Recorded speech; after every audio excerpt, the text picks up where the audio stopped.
Tommy V in Michigan. He was on fire this morning. Okay, thank you, Tommy V in Michigan. Yes, sir. If you share my prayers. Tommy V's on. Yeah, we'll jump over there. Tommy V doing great stuff over there.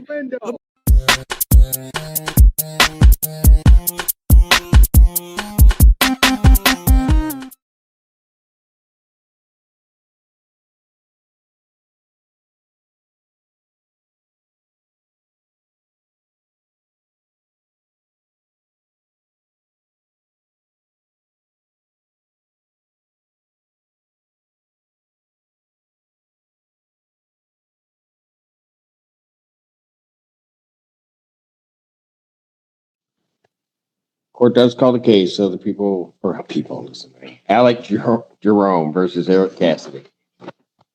Switch to my criminal back.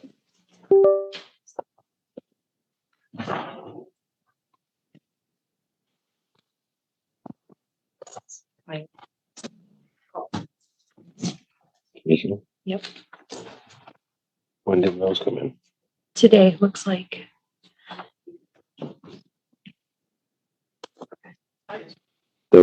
These are the court copies. Oh, hold on. I'll give it to you. For this? Yes, for that.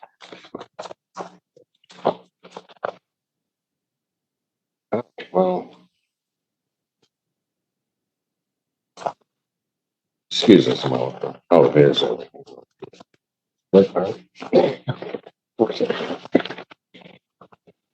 Counterclaim information. Looks like those might be the judge copies and these are the court copies. Got it. Okay. All right. Hello. State your appearances, please. Yes, I'm Donna Tope. I'm the agent and attorney for Alec Jerome and Caroline Jerome, who are brother and sister owners and landlords for the premises, which are which is the subject of this landlord-tenant case. Good morning, Your Honor. Francine Olar appearing. Good afternoon. Francine Olar appearing by and with the defendant. I would note for the court that Paula Cassidy, who signed the lease agreement in this matter, is also present. We believe she's a necessary party or it's permissive, and we're going to ask the court when your Honor is ready for us to get to that point to join her as a party. Well, why she signed the leasing agreement, right? So why isn't she we can deal with that right now. Why isn't she a party? She was at the beginning of this. This is not the first time we've been here. And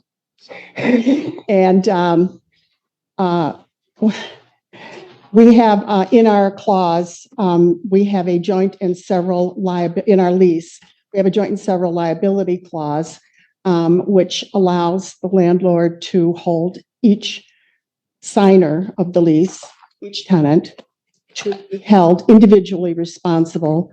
Mr. Cassidy gave us notice early on that he did not wish us to involve Paula. And while we sent her everything. Okay, so can I just say this? Are they both residing at the premises? Yes. Okay, so this is a non-payment of rent case. Yes. Okay, so assuming that you prevail and the judgment is then entered and your remedy under the judgment is to evict, how would you intend upon doing that?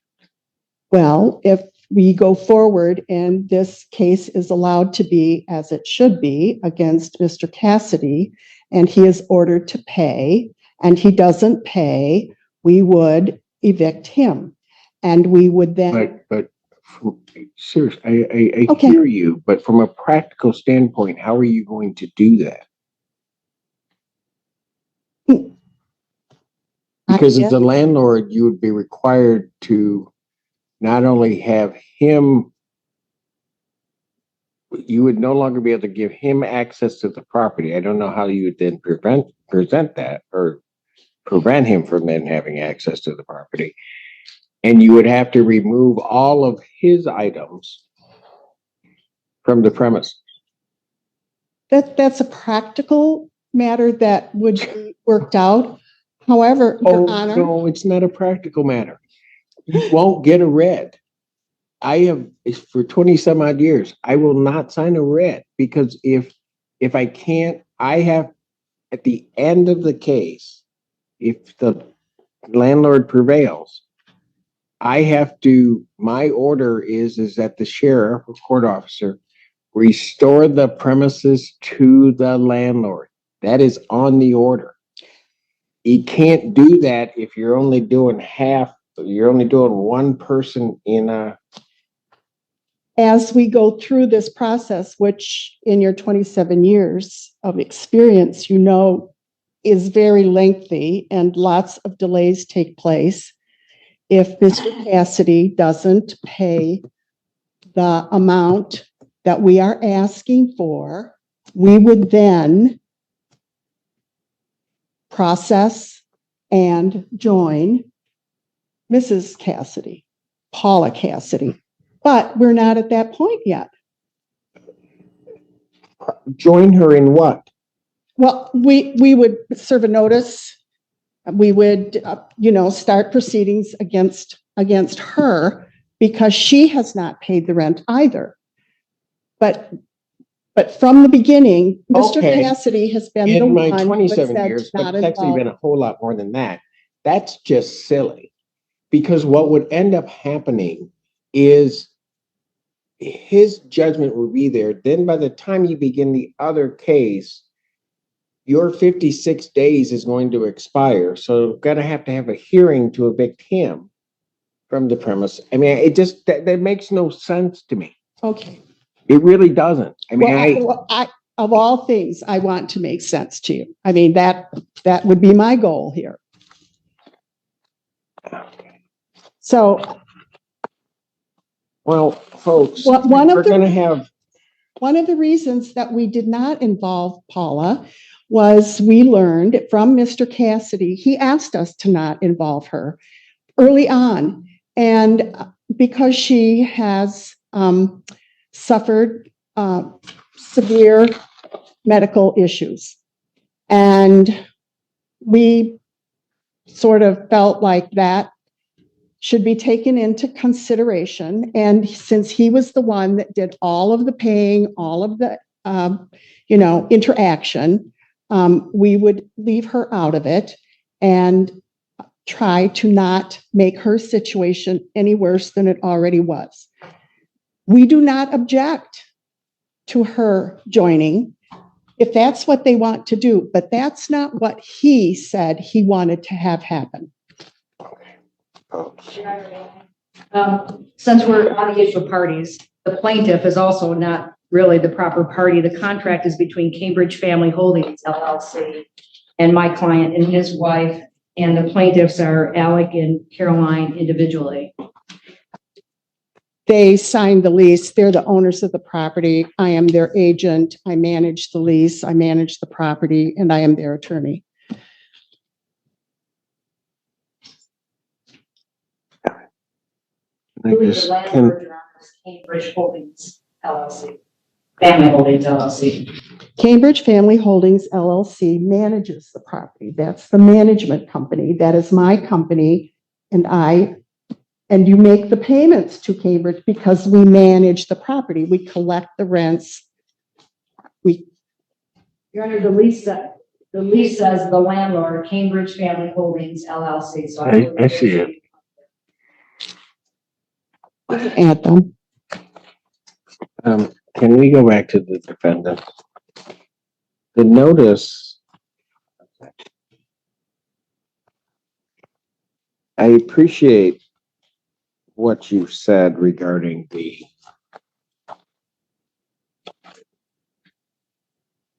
why you may not have involved Paula.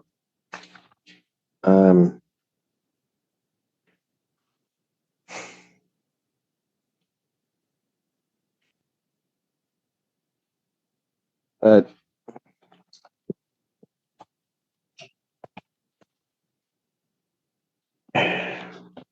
and maybe I'm making an assumption. Eric and Paula, they're married. Yes.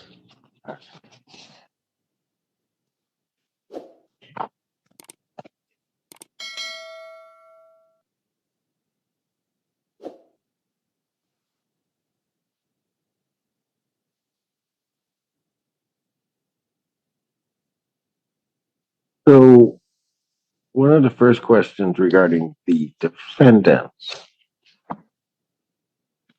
is, while the lease is joint and several,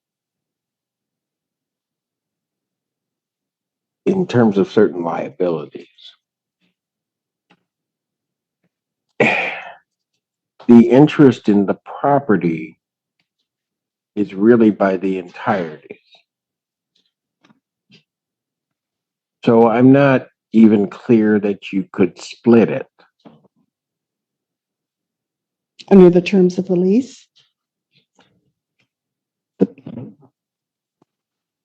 They're married, so their interest in the tenancy, the leasehold estate, is going to be by the entireties. And it's indivisible. Certainly there are obligations under the lease. You might do a joint and several, like in terms of who's paying what, who's doing whatever. But I don't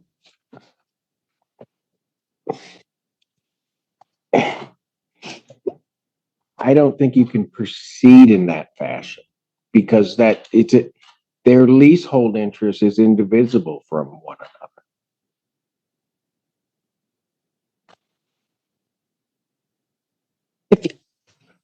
Are you proposing that we agree to join Paula in this? I have no problem with that. I just was trying to not be the bad person in this whole thing.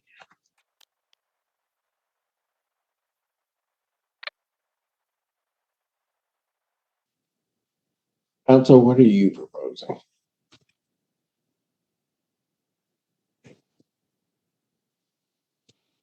The court rules do allow, well, actually what we're proposing is we'd like to enforce the mediation provision in the lease and ask the court to require the parties to go to mediation.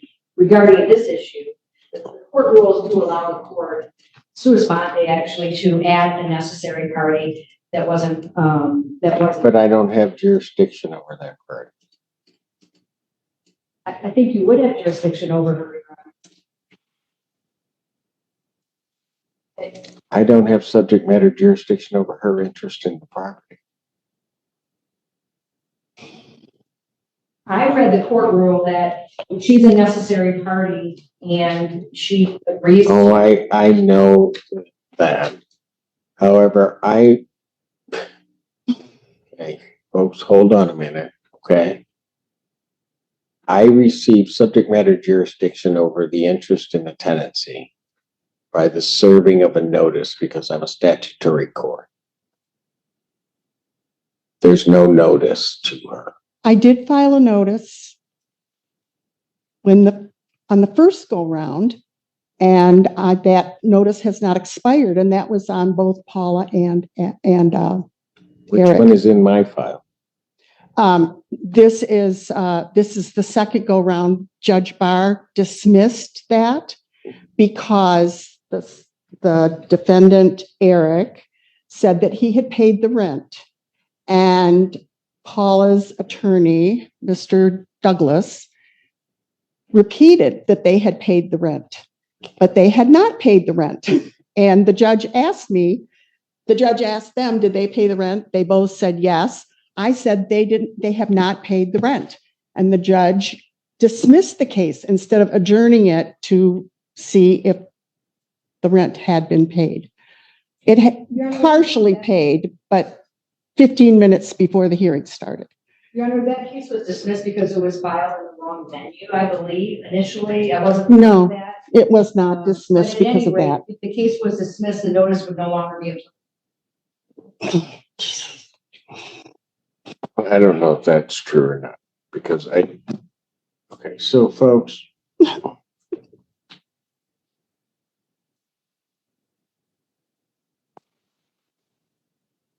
I think, unless you want to show me something different, that their tenancy is indivisible. And so I have to have both parties. I can't split it. I can't split their tenancy. I don't even know how I would on one person, one party of a married couple's tenancy. I don't know how I do that. Okay.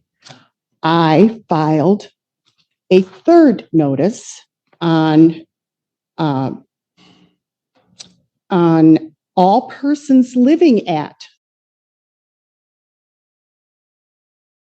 And it was dated March 7th, and they were told to move by March 15th.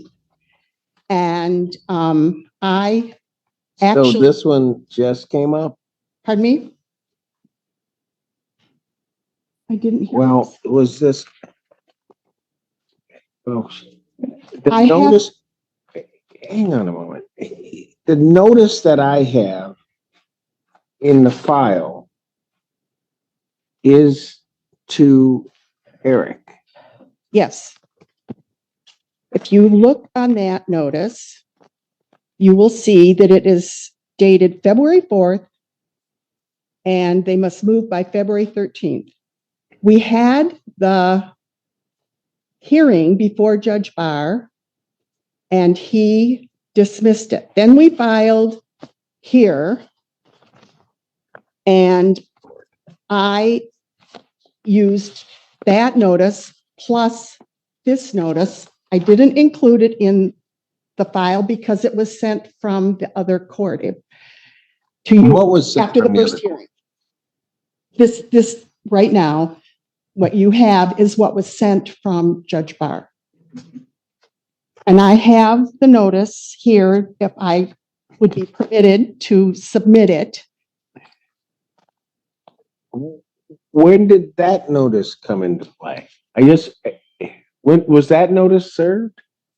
Yes, So why isn't that the notice that I have in this file? because it wasn't part of what we filed with Judge Barr. And it took, Okay, so let's get Judge Barr and Judge Simpson straight. pardon me, I'm having a hard time here. Judge Barr and Judge Simpson, let's get that straight. We're Yeah. the same court, Yes, you are. okay? So Judge Barr, oops. Just let me figure something out. Thank you. Thank you. Great. Is that better for you? Okay. While you're figuring it out, I just wanted to let you know, my client reminded me that the last case, which I wasn't part of, was dismissed because lack of proper notice was not given. Notice was not given. This case that was heard by Judge Barr and transferred to you for the second hearing was filed with the proper court. He had the first hearing, but the notice that is in that case and this second notice were part of the same notice, because after I filed the complaint, I realized that there were other people living in the home that were not on the lease and had not been given permission by the owners or the landlord or me to live there. And I had a sheriff accompany me to file this second notice. And nobody would answer the door. There were people in there who were not the tenants. And he had, Okay. Oh, that's fine and dandy.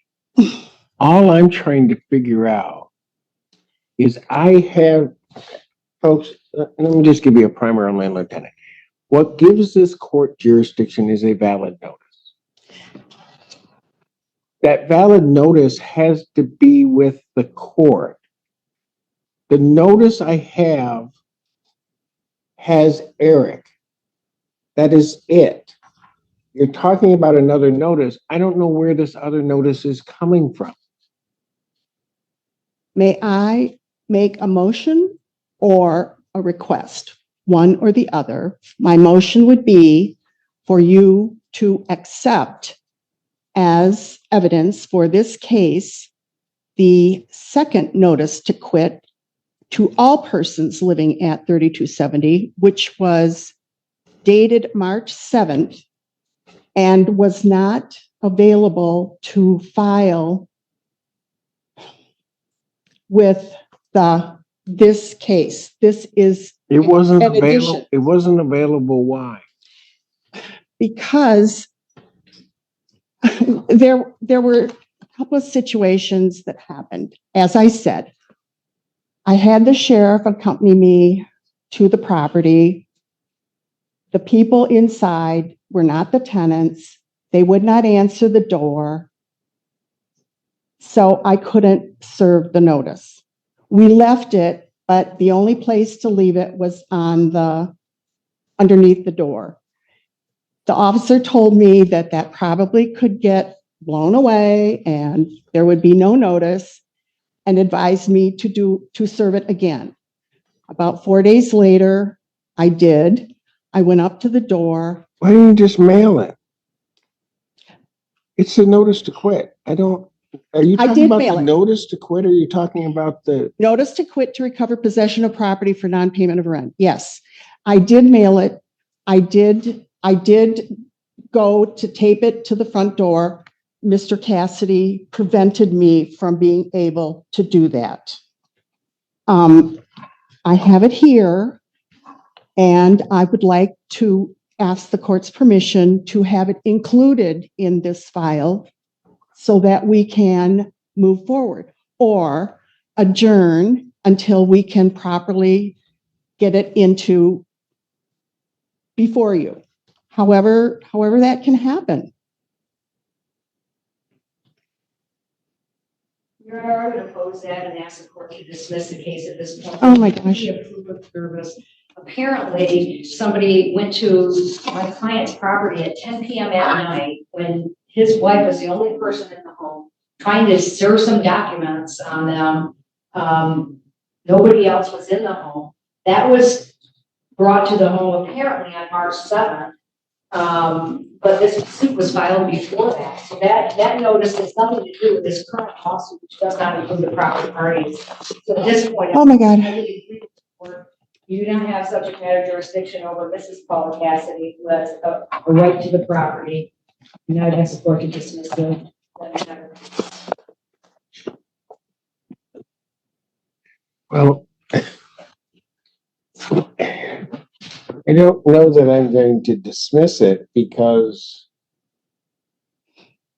I mean, at least at this juncture, because I have a party that I have jurisdiction over in the property.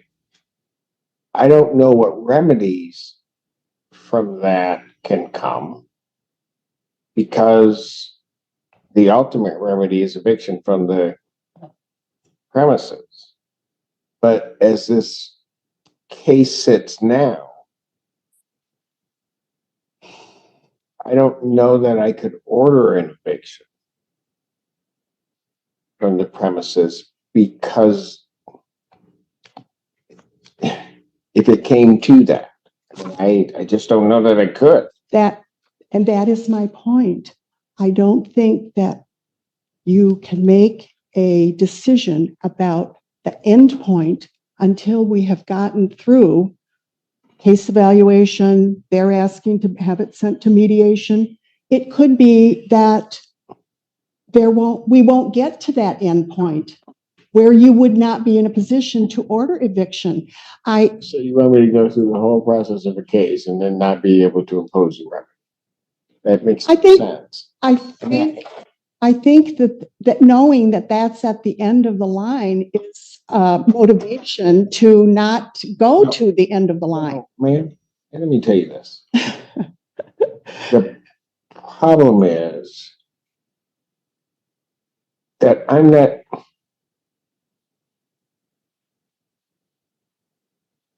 even sure as to how this case proceeds without that other party. I mean,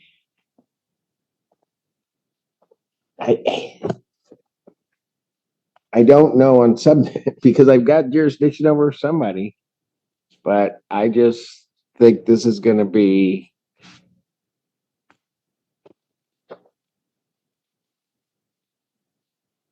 I mean, I'll just sit here and make my rulings. I mean, I don't know what you guys want me to do, because I'm trying to point out the difficulties here. Eric is a legitimate party. I agree. They have asked to join Paul. If we agree or not agree, and you give them that, you grant them that motion, then I don't think you have a problem. Except that she never got notice. Not that I have. I mean, you keep referencing a Yes. document, Yes. but No, I, yeah. But in the first case that was discussed, she and Eric both got notice. So they have known all along that this is coming down. And if, I know, I get that. okay, But what I'm saying is, I have to have a notice in the file. That's what gives me the ability to act. I don't have a notice regarding Paula Cassidy in my file. and their request is to ask you to join Paula Cassidy. I heard them. And if she says, I accept that I knew that this was going to Have you happen. read the summary proceeding statutes? Yeah. Yeah. But I know that judges have a lot of discretion in order to move cases along under I'll have a equity. lot of discretion, and this one's Under lasting too equity. long already.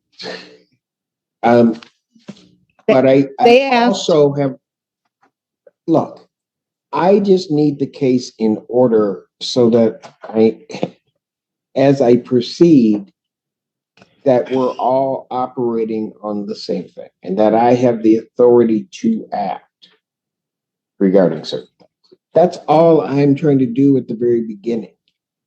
And I'm not getting any answers that I don't. Here's another fly in the ointment. Oh, joy. Yes, Joy, on Good Friday. What is the other fly?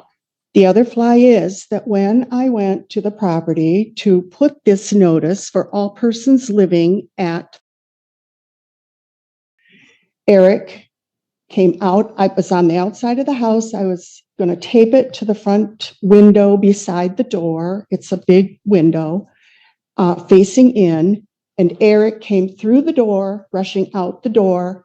He grabbed the notice out of my hands and he pushed me physically with his entire body This did not happen. This is just, I can't understand. off the steps.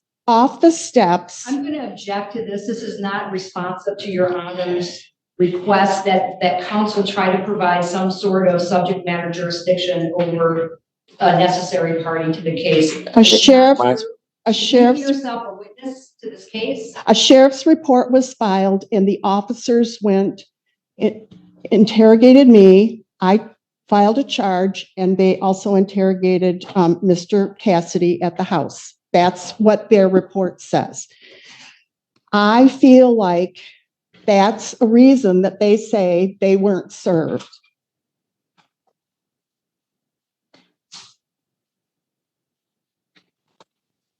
Your Honor, I don't even know if that subsequent notice could even apply to the prior lawsuit. The complaint was filed before that subsequent notice was given. It's a prior case.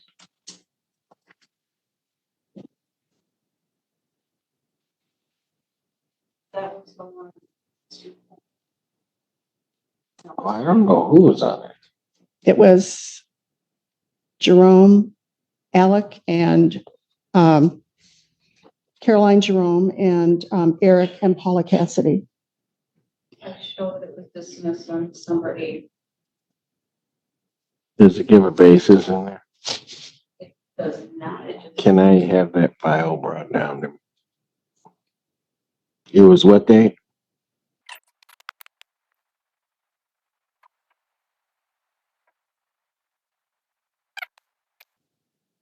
Before we skip ahead, can I just ask, well, before we try to answer the beginning portions, just skip ahead. Is, folks, this really all about, you say they didn't pay money. They say they did. Well, partially. Our position is that they withheld money on advice of counsel, previous counsel, because repairs weren't properly being made. They still don't have a working scope to this day, except for their was less. Not to mention raining that's dangerous and multiple other issues, Your Honor. Got it. We had an inspection by the Ann Arbor ordinance enforcement officer, Can I, and there were no violations, none. There may or may not have been violations of any particular ordinances, but the lease has been violated because they haven't offered them an oven that works, a stove that works, the railing is. so that I'm clear, this property is located, 30 darn. Okay. No, I shouldn't have said darn. If it was the city, then I could send this case away. Yes, I started out in the city and they sent me to you. I'm sure they did. Yes, they did. They have that new system, which is very, very difficult. Congratulations. You're actually legal now. I guess I should have put it there.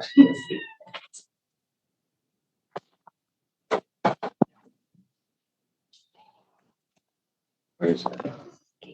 That's the other way.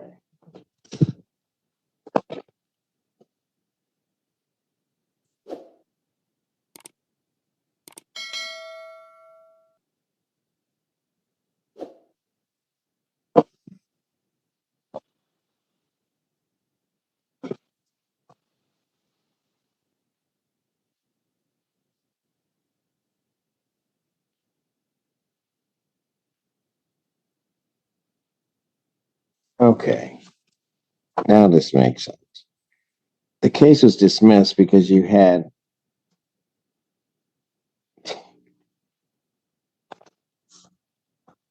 it was dismissed because there was a 30-day notice that was sent. The case that was filed was a non-payment case. I checked both boxes on it, both 30-day and 7-day non-payment on the, and I said to the judge, they were not mutually exclusive on the notice. No, but no. What?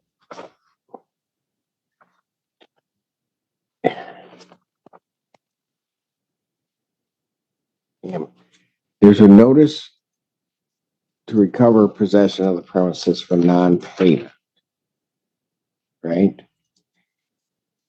I'm looking at the other file. Mhm. The notice that was sent was basically a notice to recover property, basically a termination notice. That's why the case was dismissed. It was, as I read the statute, there's the 30-day and then there's the 7-day notice for non-payment that allows eviction. And I thought, I don't see why they are mutually exclusive. Okay. I now understand. I'm not here to give a lesson on it. I now understand why that case was dismissed. Well, The complaint and the notice served in that case did not correspond to each other.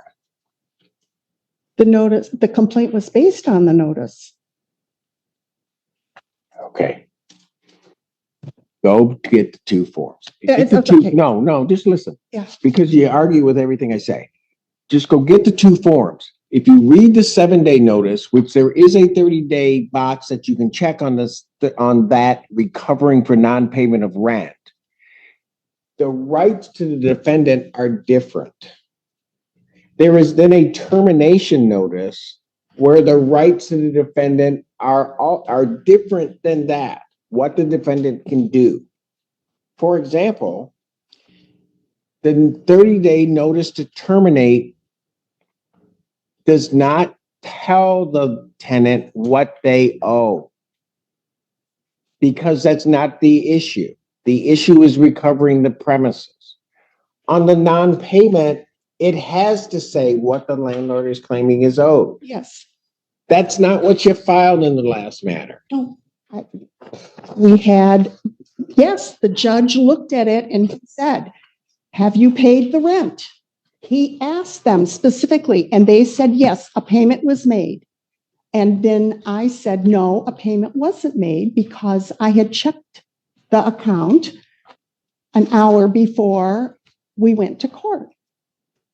They both, Paula's attorney and Mr. Cassidy, said we paid the rent. So they were dealing with non-payment of rent. Okay. And the judge was too. I'm just going to rely upon the fact that I reviewed that file. I see why it was dismissed. I'm not going to I'm not Okay. going to argue with you about Well, I'm not arguing. I believe, I know everything you say, but what the operating principles in that hearing were non-payment of rent and the notice. your complaint that you filed was non-payment of rent. The notice that was sent was not a non-payment of rent notice. Okay. Therefore, Judge Barr properly dismissed the case because your notice did not match the complaint. So now that I have sorted that out so that I don't have to have any reference to the previous case because you kept coming back to the notice in that one. Now there's the notice in this case, but now you're saying there was a subsequent notice. Right? Yes, and I didn't make that mistake again on this one. And I was prevented from providing what I consider to be proper notice by Mr. Cassidy. You know what? Even if I assume, for the sake of argument, that everything you're saying is correct, I don't know. I'm not here to handle any Yes. criminal case. Right. But even if I assume that, I'm still not clear why you just didn't mail it. I did mail it. Then why were you there? Because we've had issues about mailing and receiving. And Mr. Cassidy said that he had not been at the house for 3 months, so he wouldn't have gotten it. Look, a notice doesn't necessarily require receipt. The notice says that you had to mail it, that you had to serve it on. If you served it in an envelope and they never opened the envelope, doesn't mean that you didn't even get served with the notice. I just don't understand why you were there. If you could serve the notice, you could mail the notice. Say I mailed the notice, you'd be saying it, there'd be something sworn indicating that you mailed it. The officer that went with me to ascertain who the unknown people were living in the house advised me to come back and tape it on the door. That's The window. fine too. I just don't That's why I was there. but you can just mail it. I did. But here's the problem. The problem that I have now is where we were an hour ago. Okay. I have notice on Eric. I do not have notice on Paula in my court file.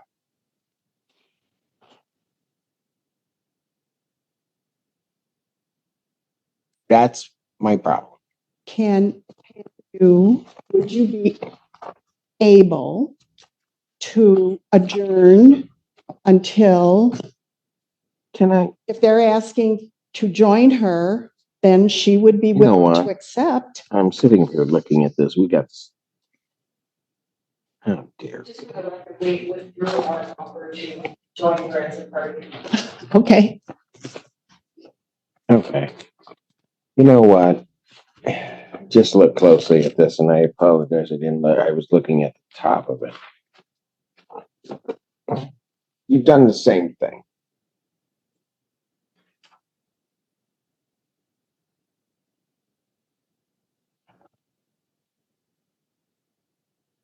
You've done the same thing as the December one. I Do I have a non-payment of rent. Yeah,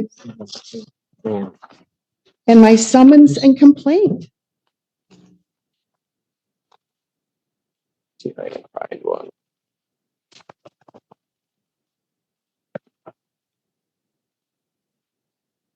Give me a paper. And since they're already on the docket, it's public record. Give me a copy of that. On my complaint, number 5, the plaintiff has a right to possession of the property for non-payment of rent. And I gave all of the rent that was due and in arrears. Ma'am? How does the complaint? Yes, The notice that you sent.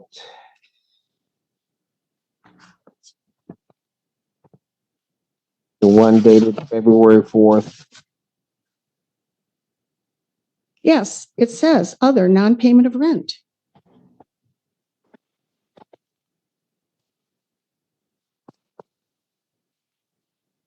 You got a copy of it in front of you, right? Yes, right here. Okay. Did you make me 2 copies? Thank you.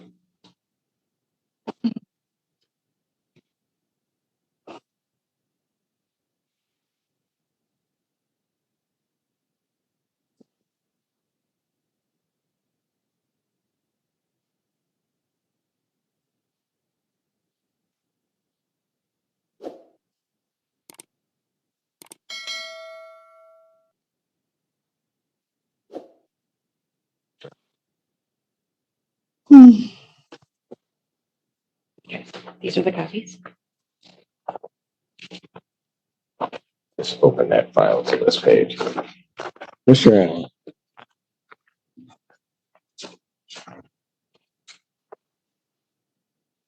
Could you please hand each party one of those? Thank you.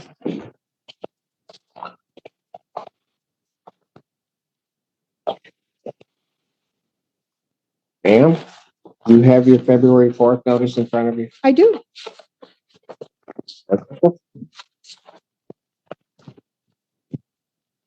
Look at the notice I just gave you. Yes.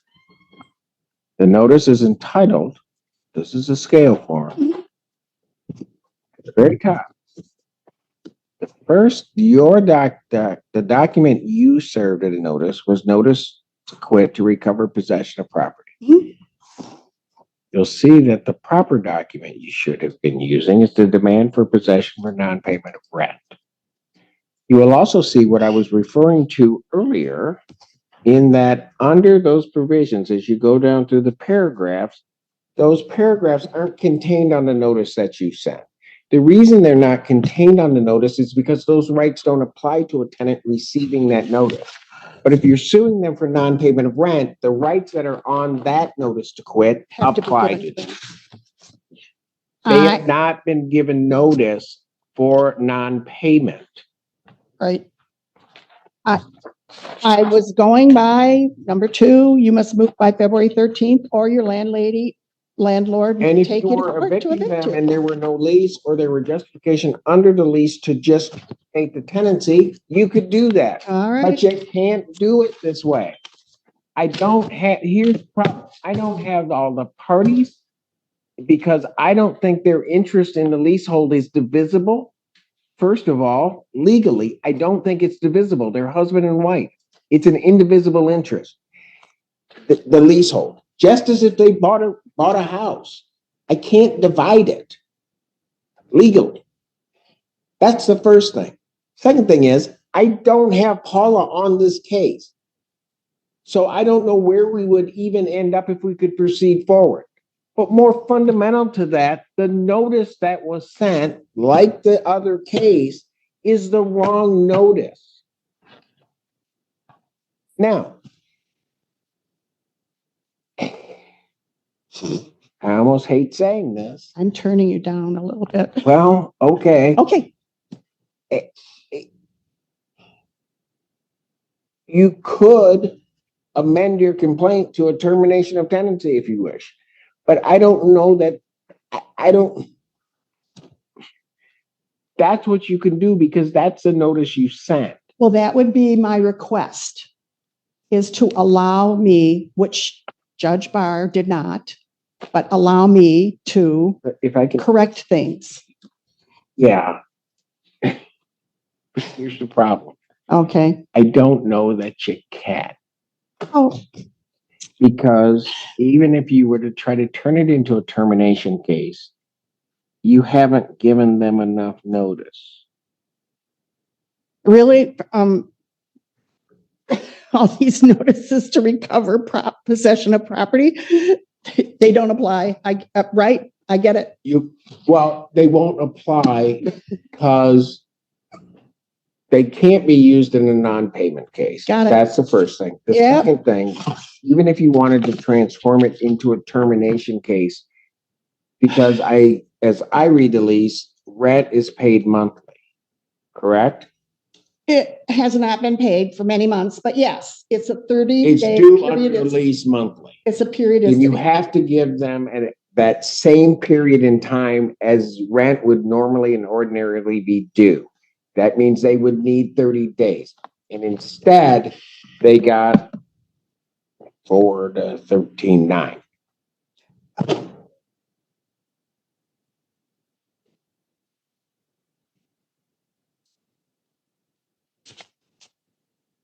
So you could amend it. Ultimately, I'd have to dismiss it. But I have to tell you that you could amend it. Okay. I don't.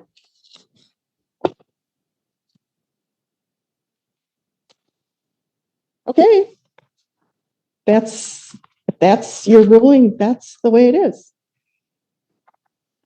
You know? So, So they get to now do this the third time, not pay rent months at a time, not pay utilities, live in the house, have other people live in the house for more than 3 days without permission. I'm presuming that is a hypothetical statement. Because if you're asking that the court is giving them permission to do that. No, No, it is the inadequacy of the filing. That is my And the ability to do that, presuming that they're even doing that. I do not know, because I have not heard the case. I didn't get past the procedural parts. Case is dismissed. Thank you. almost bugged up. Sorry. Thank you. Thank you. It didn't get broken or anything. That dismissal is actually for lack of subject matter jurisdiction for the type of issue filed. 4 to 6 weeks later. Calls the case of Alec Jerome versus Eric Cassidy.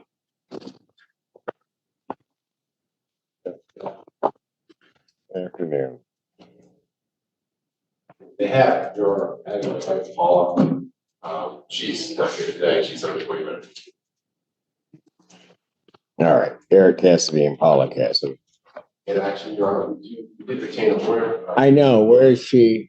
She could not be here today. She is available next week, but we're happy to go forward, but she's available next Friday. Okay. Go ahead, your name. Donato, appearing on behalf of Alec Jerome and Caroline Jerome, who are the landlords and owners of 3270 North Maple. In our summons and supplemental complaint, I gave you the numbers that were owing from as of April 15th. I have updated those. Okay, so Yes. I'll just stop you. Okay. Did you receive the answer in affirmative defenses? In the hallway. They are substantially the same as what was filed. So This was dismissed about. No, I know. I mean, I've looked through them. They're not signed and they're virtually the same. Okay, so Filed in the case to be dismissed. yeah, I know. Okay. Okay, a couple problems. First of all, you're represented by counsel, they're not here. Okay. That's the first thing. The second thing is, rather than taking a lot of time,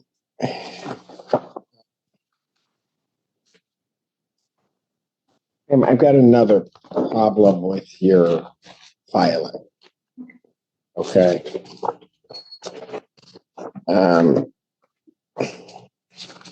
You gave a new notice, right? Okay, for 30 days, Yes. right? Like we had talked about. That was up May 3rd. Right. Problem is you filed the case before the notice expired.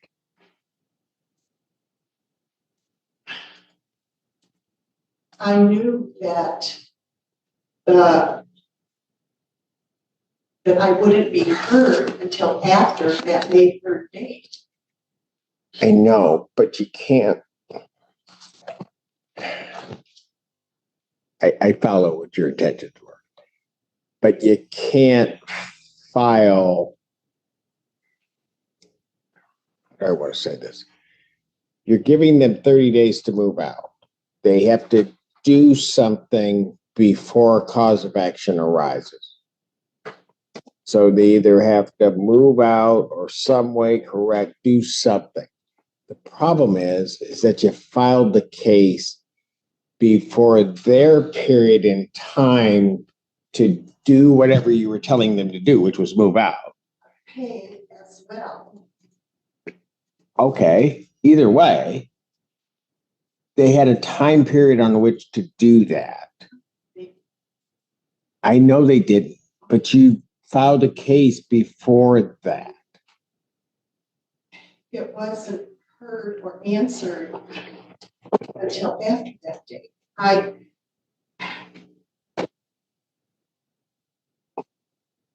So you're going to dismiss this again? I am not going to do that. I'm saying that's a problem I have. Here's the other problem, the other part of the problem. And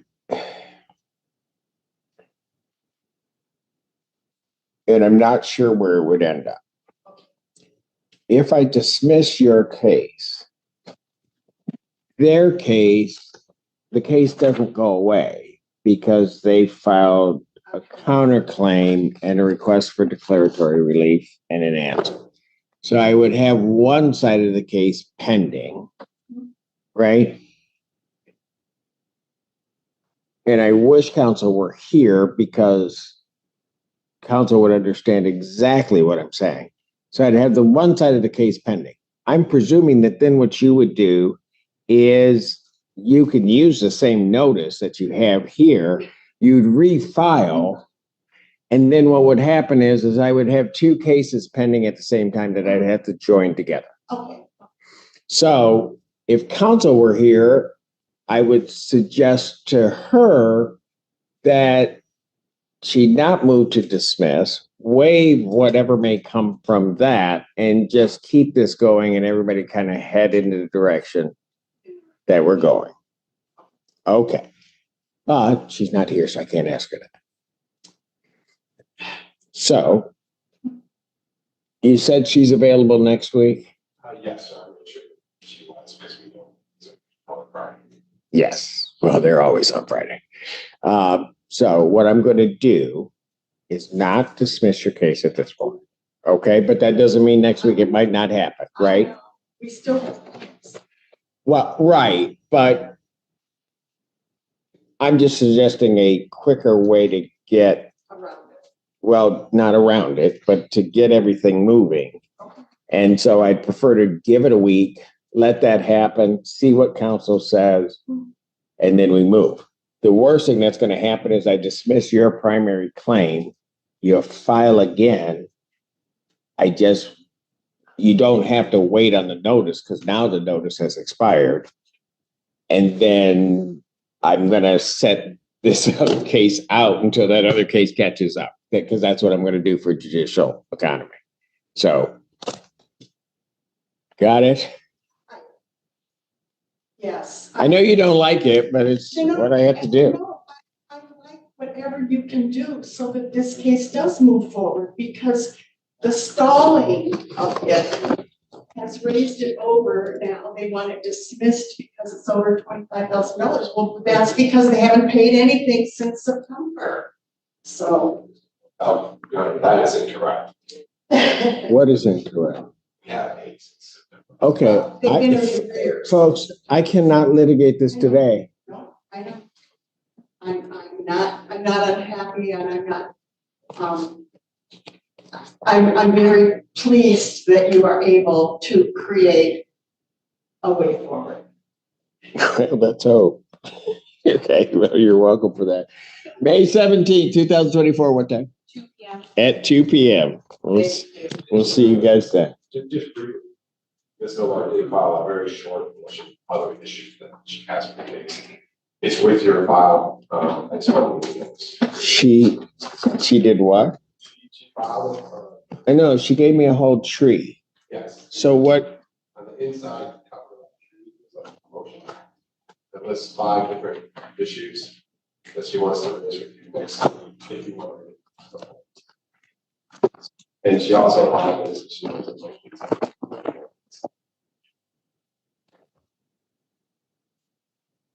This inside cover of that. Got it. We'll see you guys next week.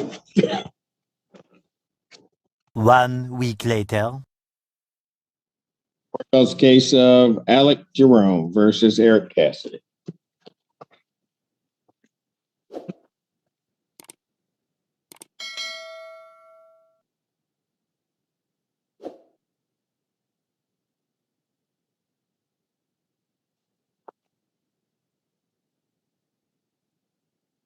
To be Eric Cassidy and Paula Cassidy. Go ahead.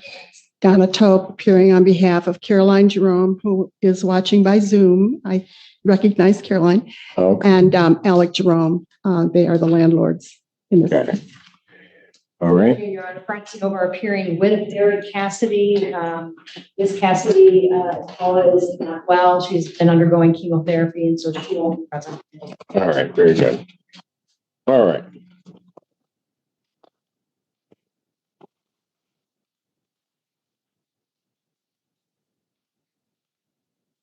So where are we now in this case?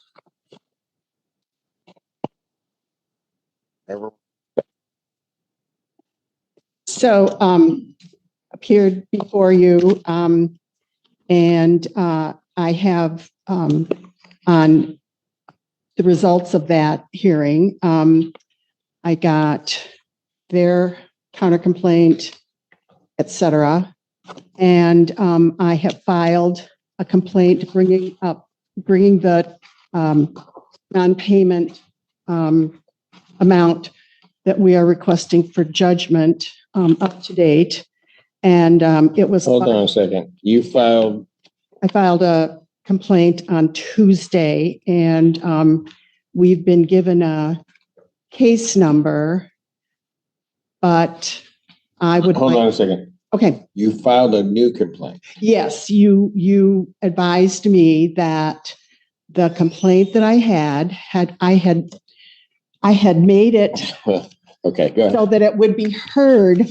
I gave them more than 30 days to get out. I had that complaint to be heard on the same date that they were supposed to either pay or evacuate.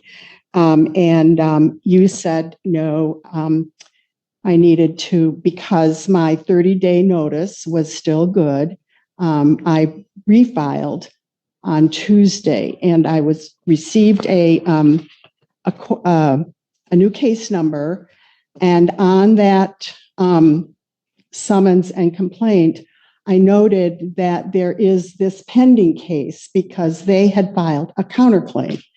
And you set this hearing for the counterclaim because Mr. Cassidy's attorney. No. Okay.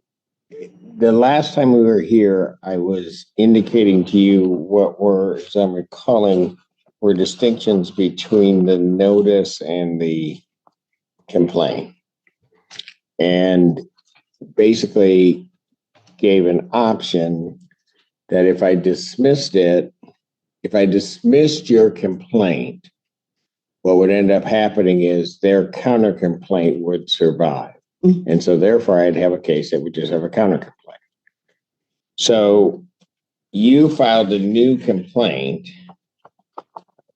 And I would guess that I would like. That's fine. I'm asking for, I asked for the file. Thank you. You read my mind. I- Did they open it? It is open. Okay. They're bringing it. Except for next Friday. Got it. Okay.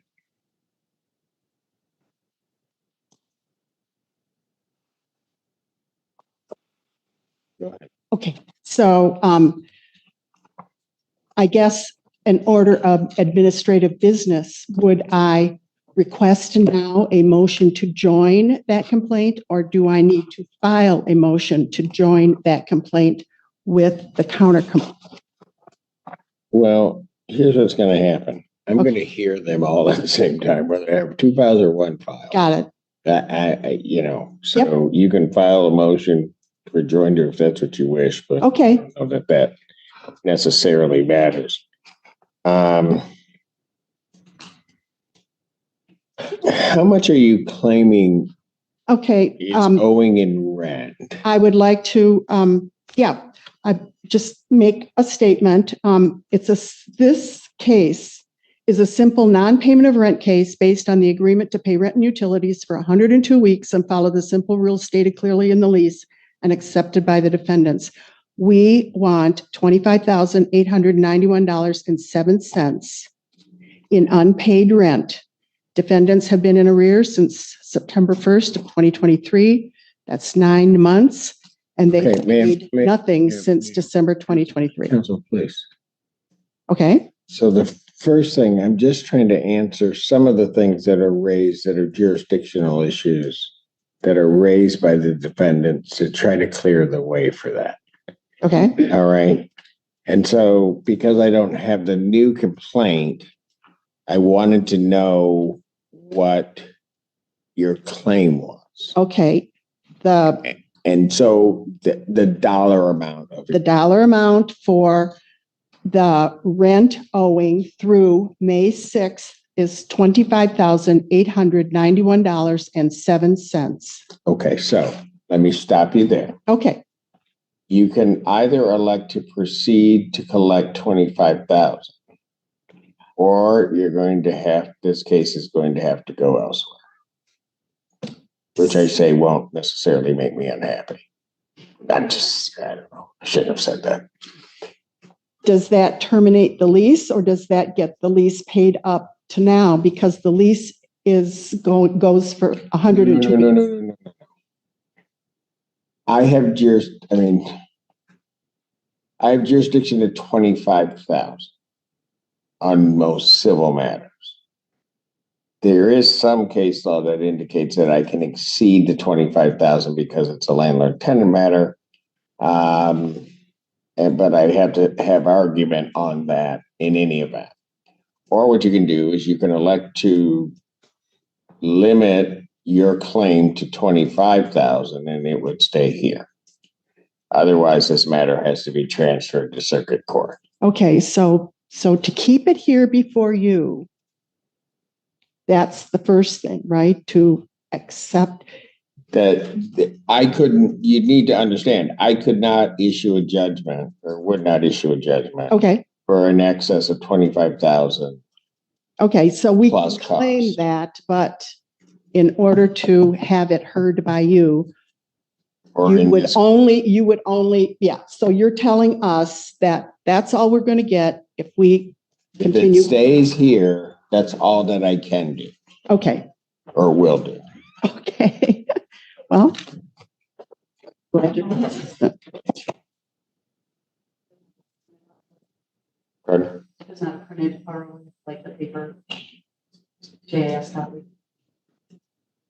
There isn't one, but that's all right. I'll be all right.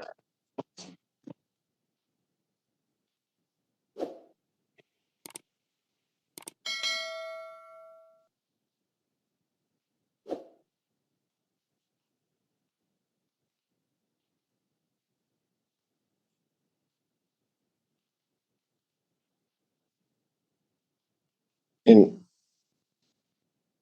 So, Ms. Novart, hold on a second. Ms. Novart, is there anything you wanted to say on that $25,000 issue? Yes, Your Honor. Is it okay if I Yeah, you can say that. That's fine. Your Honor, my clients are asking for a $2,000 a month abatement of the rent because of numerous things that were never repaired, that were promised to be repaired. So that almost gets us right there to the $25,000, maybe a little short of that, but our counterclaims will far exceed that. My clients have been retaliated against, they've been falsely accused of harboring illegals, they've been spied on, their property was wrongfully entered by Ms. Toe by numerous occasions. She's called the police on them. She falsely accused my client, partner in a law firm in Houston, of assaulting her. So our counterclaims will far exceed the $25,000 jurisdictional limit.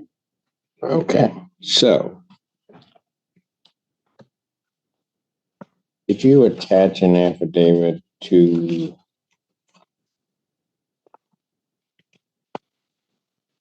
actually, you don't have in here, I was trying to make sure I go through everything, but you don't have you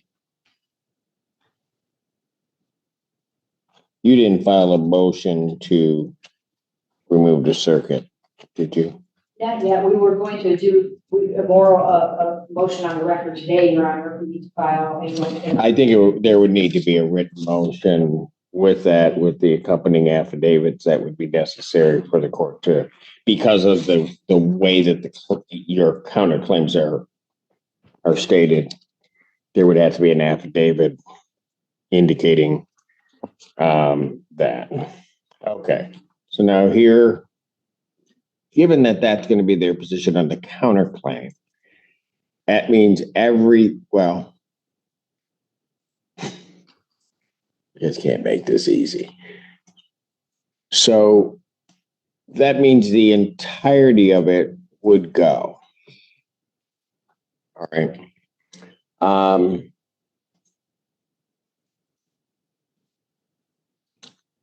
I did have a suggestion. Well, before you do that, I'm Okay. just trying to procedurally think this through.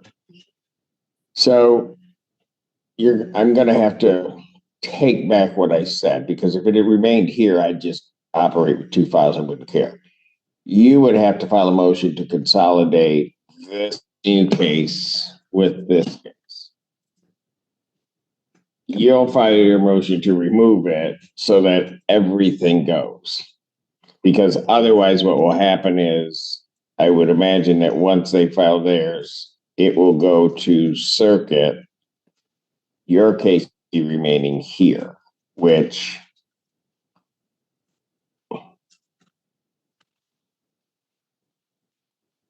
I don't know. Doesn't make, that wouldn't make much sense to me, quite frankly. Right. All right. I would indicate to the parties this, because I don't know why I'm doing this, but what the heck. The other way to go around this would be if the parties were in agreement and wanted sort of a quicker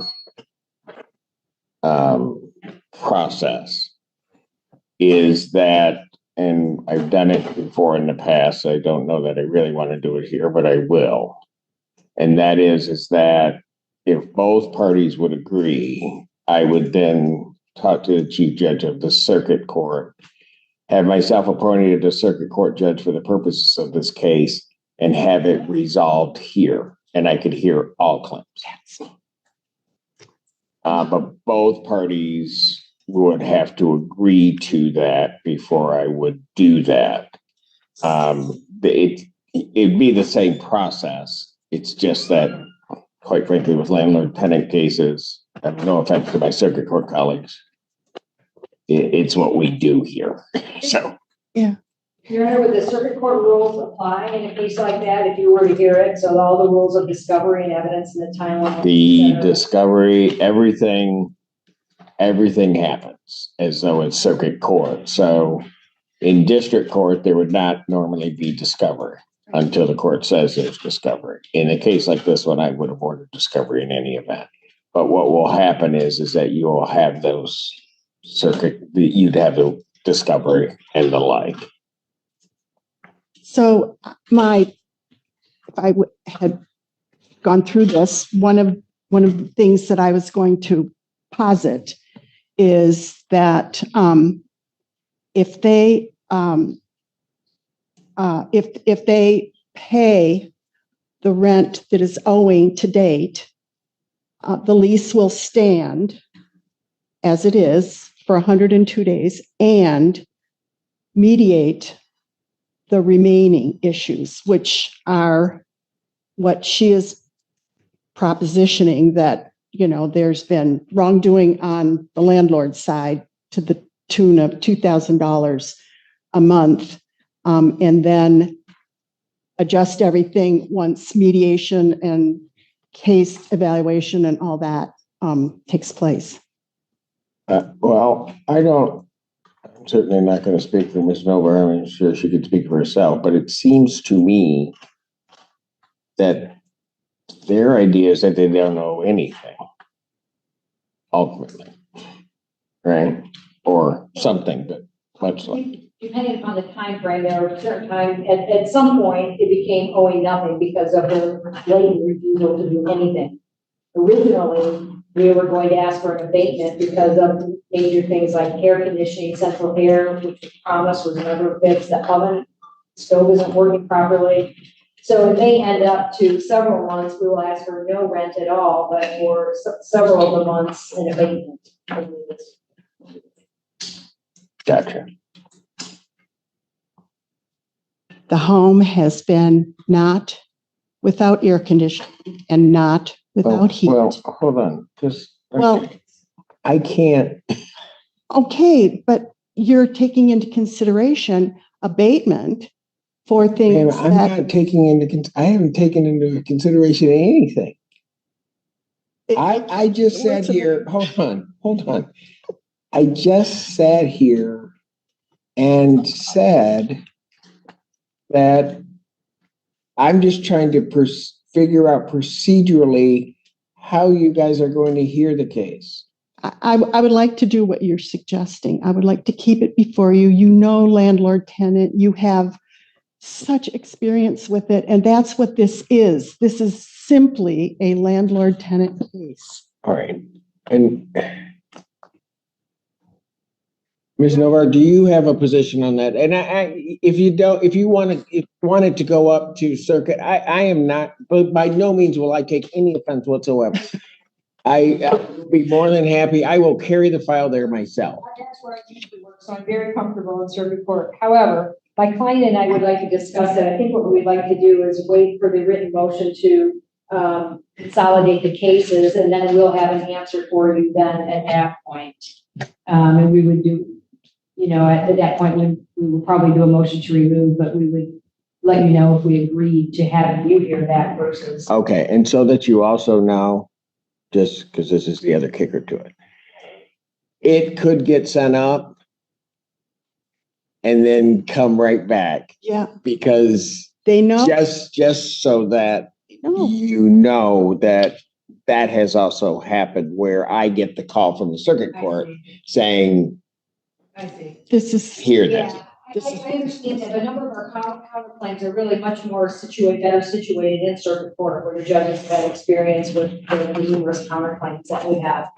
So, Well, I don't know. I think you should understand that I've heard circuit court cases for 25 years. So I'm just saying, it's more the landlord tenant aspect that isn't there. Right. But I mean, I am more than happy to send this case up and then let it fall where it may. It's not like I don't have stuff to do. Here. Your Honor, may I say something else just in general? We've tried on numerous occasions, including 2 days ago or yesterday, to ask, I asked Ms. Tobin an email, would you like to allow the parties to mediate?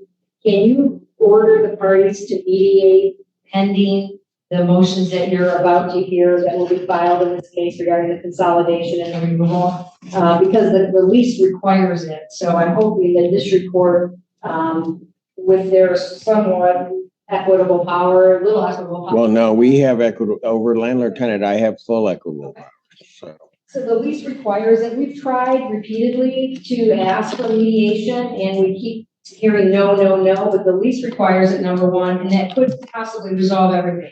I would like to speak to that point. Sure. Thank you. Our lease does require it through the University of Michigan Mediation Center for Students. Paula Cassidy was a student at the time we signed the lease. They did not go and utilize that term that we welcome in our lease. They went instead to Student Legal Services and had Mr. Lewis represent Paula and appear as her attorney. They absolutely closed the door on mediation. Can I ask this? Because history is fine, but I don't know that I need it right now. I think what I'm hearing from the defendant side is they would wish for this to be mediated. Yes, and I am telling you why I have told them no, because they closed the door on that. If we can hear the unpaid rent and utilities, then mediate the rest. Ma'am, I don't know. I don't know what happened before. Right. Right? All I have is what's in front of me, which is quite frankly a lot. What I'm hearing from Ms. Novara is they would wish the case to be sent to mediation so that the parties mediate. Okay? Regardless of what's happened before. The question then becomes, are you amenable to mediation? I will say also that I can order it to mediation. So, I mean, I typically don't, because I can kind of waddle through what needs to get through, and sometimes you can handle it faster than getting mediators set up. But are you willing to mediate it or no? We are willing to mediate, but only on the things that they claim should result in abatement. We have rent that has been unpaid. It's caused a hardship for the owners and the landlord. Okay, so here's the thing. And I guess maybe you should look at it this way. What you have are what are really going to be sort of these firm contractual numbers. Yes. Okay. There's I don't really want to call them soft because I think that's not the way to really look at it.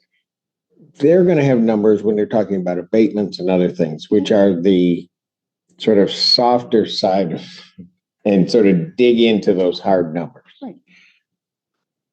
So you can't, it's impossible to separate it out.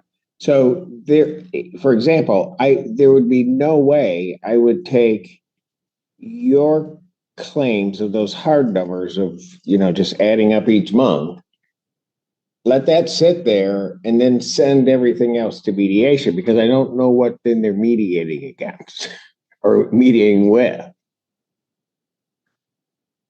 Does that make sense to you?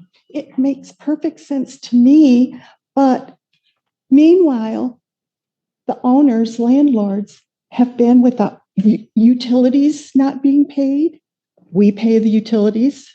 They have not reimbursed us under the terms of, so, I mean, can we get partial payment and have the abatement amount that they're saying withheld from the payment partial? How would you, okay, let me just answer. I'm just trying to get something. How would you expect me to do that? I don't know. Because here's the only thing that I could do. But I could do this, but it doesn't help you. I could order escrow.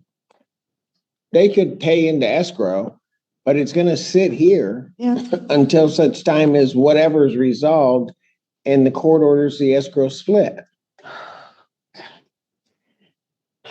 Now, Our greatest fear. The only exception to that I've made over the years is when something's not paid that jeopardizes the property itself. Then I will order paid out of escrow those funds to preserve the property. In perfect condition. But other than that, I mean, so the bottom line to it is, if the parties want mediation, it all goes, or none of it's going to go. Because it doesn't make any sense to do it any other way. Your Honor, one of the reasons we want mediation, honestly, is because I feel that, in all due respect to Ms. Toth, that she's been an impediment to settlement. And so I feel if we can get the landlord at the table with the tenants, we have a much better opportunity to settle the case, not to mention the fact that it is required in the contract that both parties sign. And Ms. Cassidy, this goes to make you about. Okay. We wrote a really great lease. We had mediation in it. They withheld rent for no given reason. I would, and either party can, under our lease, either party can request mediation at the University of Michigan. If we go to mediation, I will utilize that part of our lease. If you what? If we decide, if we agree to go to mediation, I will go to the University of Michigan's mediation that is part of our lease, instead of, looking for someone outside to mediate. Just to clarify, Your Honor, the lease calls for Michigan on-campus housing program to do the mediation.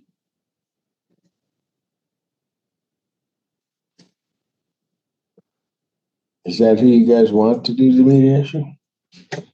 I mean, I know a number of good mediators. I'm not paying a mediator. If they're limited to, then that's fine. We would agree to do that. We're required, in fact, to do that.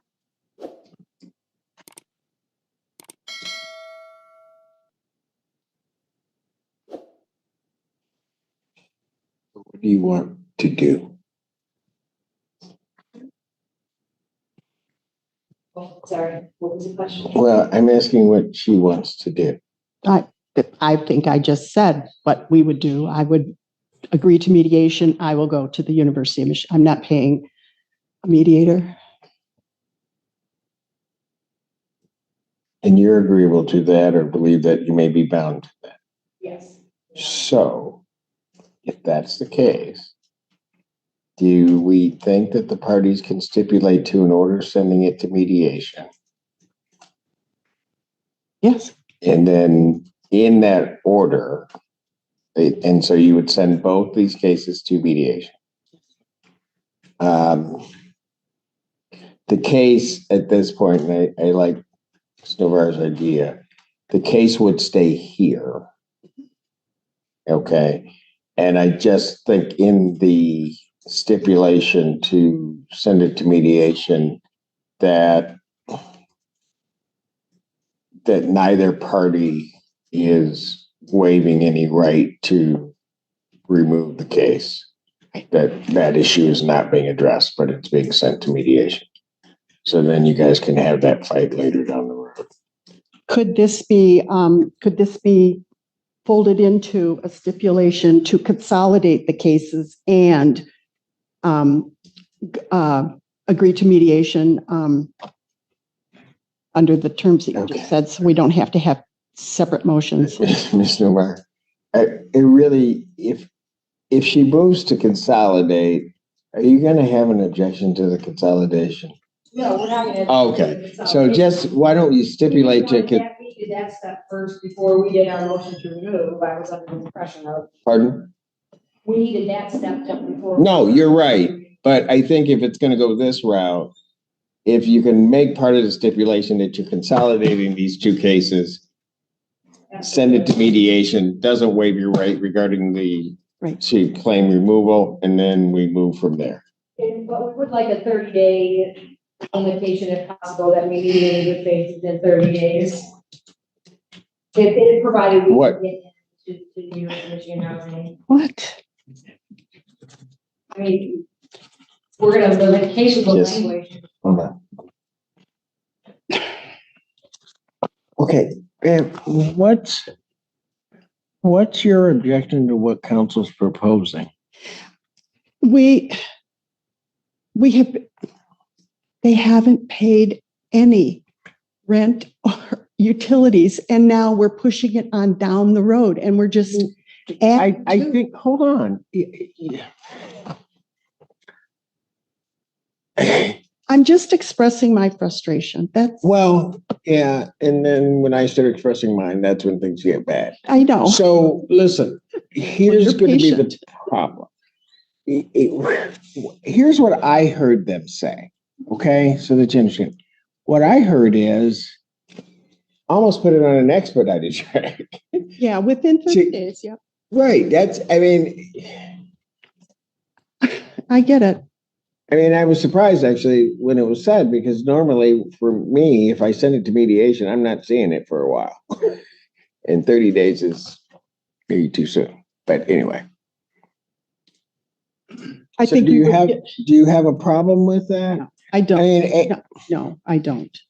And thank you for asking. And here is so could do that. And then here is the other part of it. And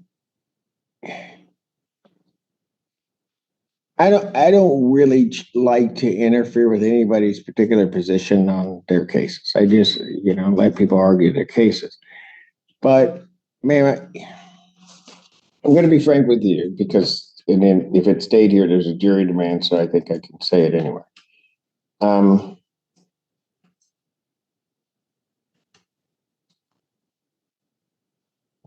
The negotiation in good faith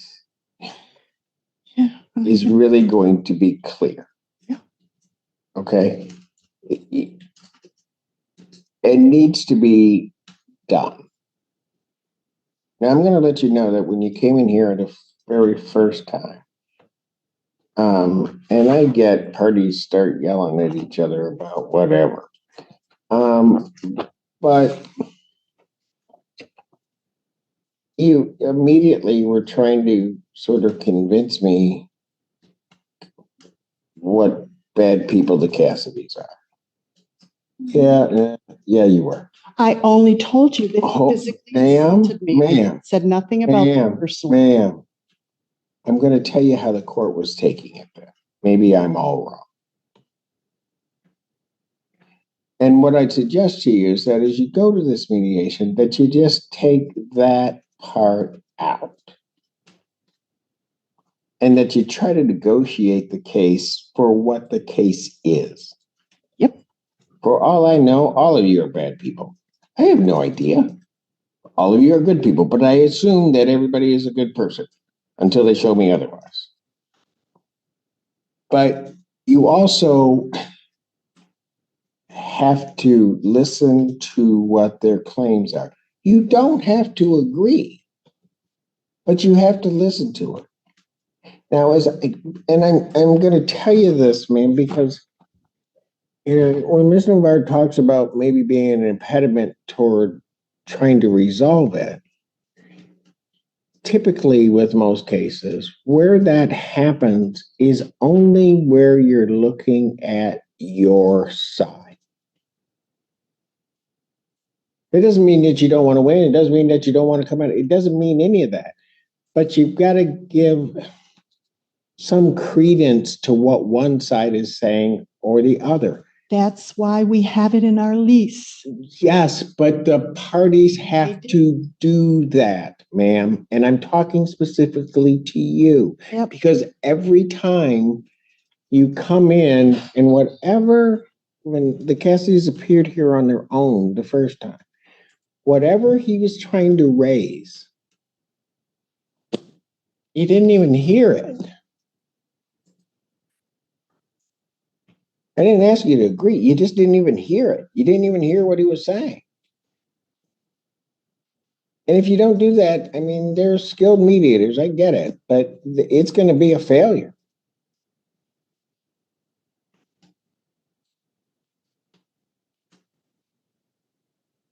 So, I'm going to hope and I'm going to pray that each side is going to do that as you go into mediation, but I don't know. I mean,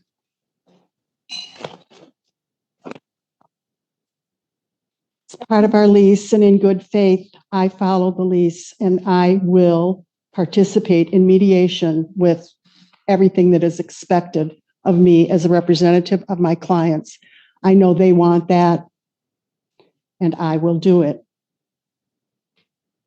Can we also remove the May 31st, the second case, the one that was just filed, set for May 31st, remove that from the docket? yeah, I'm taking it all off. Once I get that order, everything's coming off my docket. Okay. But I will have to give a control date. And so and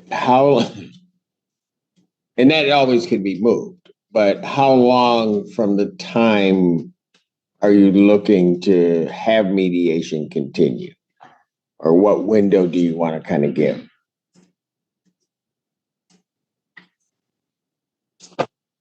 I have no idea of what their availability is. Yeah, You're right. But we may pull in another attorney for Paula. We may actually pull in a U of M attorney. Got it. That way that may help us. May help get it there. Okay. So I'm hoping we can get in within 30 days. All right. So let's do this. Why don't the parties find out? Let me adjourn this out to the 31st. Either of us are available. On the 31st, okay.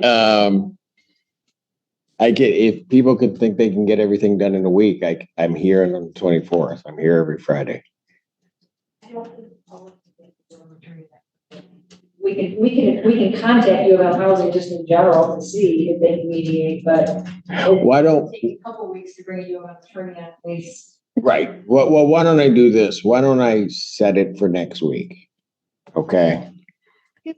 And then you can come back with, and maybe the parties can exchange the stipulation regarding mediation. See where we are. If we run into a hiccup, then I can try to deal with that. And then at least if the call is made, then at least maybe you can have a framework as to, and then we can sort of guide ourselves that way. I think that might be it. That sounds good. Would you be able to do that appearance by Zoom? I don't see, if we have the paperwork here, I don't see why not. Okay, if you send it to me before then, everybody can appear via Zoom. What time would that be? 3:00. All right, so we'll set you for the 24th at 3:00. Okay, Yes, thank you. thank you.